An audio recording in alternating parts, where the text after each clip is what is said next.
Në 2 vjetë dhe 3 nuk vjen shprehje, kuptohet. Une nuk e thash domosdoshmërisht.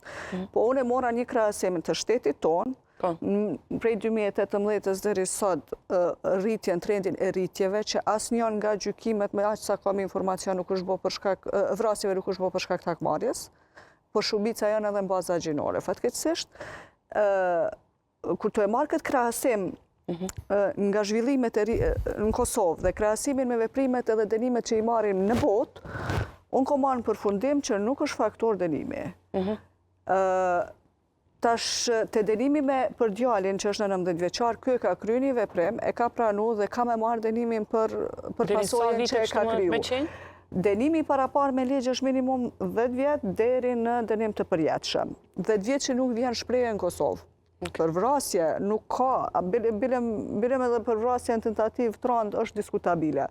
Nuk jep Kosova 10 vjet për vrasje. Kreti ka plus 15 e përpjet.